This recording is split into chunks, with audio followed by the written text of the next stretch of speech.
Hello friends, আজকে আমি রান্না করছি আমার মায়ের হাতের একটা ইউনিক রেসিপি ফুলকপি আলু ধনেপাতা বড়ি দিয়ে রুই মাছের ঝোল। প্রথমে মাছের পিসগুলোর মধ্যে নুন আর হলুদ দিয়ে ম্যারিনেট করে নেব।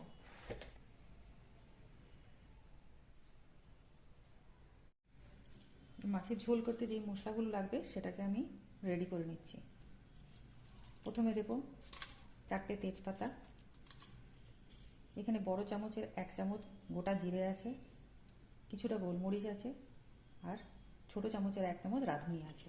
এটাকে আমি শুকনো খোলাতে ভেজে নেব। বা মশলাটা ভাজা হয়ে গেছে, আমি গ্যাসটা অফ করে দেবো। এবার এই মশলাটাকে আমি বেটে নেব। মশলার পেস্টটা আমার রেডি হয়ে গেছে। ফুলকপিগুলোকে সামান্য ভাপিয়ে নিতে হবে। 2-3 মিনিট রাখার পর ফুলকপিটা তুলে নেব। 4 চামচ সর্ষের তেল দেব। সর্ষের তেল গরম হয়ে গেলে ডালের বড়িগুলো, এটা বিউলির ডালের বড়ি, এটাকে ভেজে তুলে নেব। একটা বাটির মধ্যে অল্প জল নিয়ে রেখেছি, এই জলের মধ্যে এটা ভিজিয়ে দেবো যাতে মাছের ঝোলের রসটা এর মধ্যে ঢোকে, নাহলে বড়িটা শক্ত হয়ে গেলে রসটা ঢুকতে যায় না। এবার মাছগুলোকে ভেজে নেব।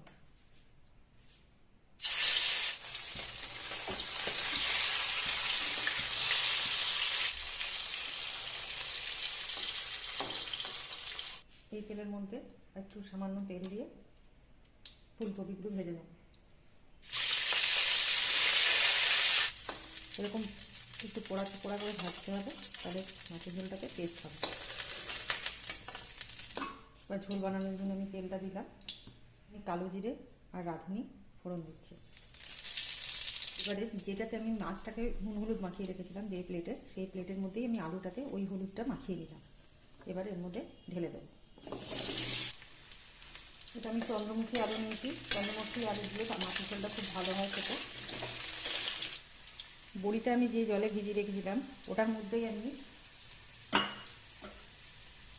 ধনেপাতা ও কাঁচা লঙ্কাটা একসাথে রাখবো, তাতে এই জলটাতে খুব ভালো ফ্লেভার আসবে।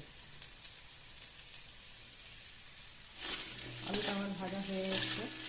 এরপরে এর মধ্যে আমি দেবো 1 চামচ হলুদ, 1 চামচ নুন, যাতে হলুদটা না পুড়ে যায় সেই জন্য আমি দেবো ওখানে সামান্য জল। মশলাটা না পুড়ে যায়।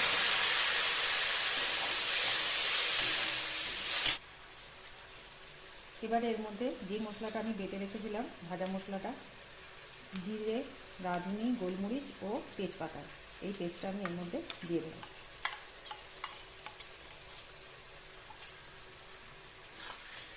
এই মশলাটা থেকে একটু তেল ছেড়ে এসছে, এর মধ্যে ভেজে রাখা ফুলকপিগুলো দিয়ে দেবো।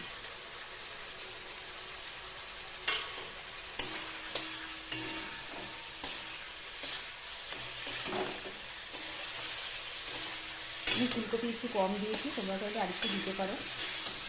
মশলাটা ভাজা হয়ে এসছে। এবার আমি যতটা ঝোল রাখবো সেই পরিমাণে জল দিয়ে দেবো।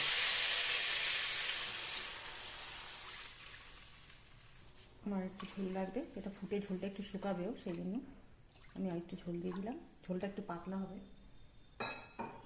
আলুও প্রায় সিদ্ধ হয়ে এসছে, প্রায় না, সেদ্ধই হয়ে গেছে আলু। এবারে আমি মাছগুলো দিয়ে দেবো। এক এক করে মাছের মধ্যে দিয়ে দেবো। মাছ ভাজার যে তেলটা ছিল এটাও দিয়ে দেবো, এটাতেই টেস্ট আছে মাছের। এটা রুই মাছের ঝোল হচ্ছে। মাছ দিয়ে কিছুক্ষণ ফোটানোর পর এরপরে এর মধ্যে ধনেপাতা, বড়ি, কাঁচা লঙ্কা, ভেজানো জলটাও দিয়ে দেবো আর সমস্ত উপকরণগুলোও দিয়ে দেবো। এবার এর একটু ফুটিয়ে আমি এই মাছের ঝোল নামিয়ে নেব।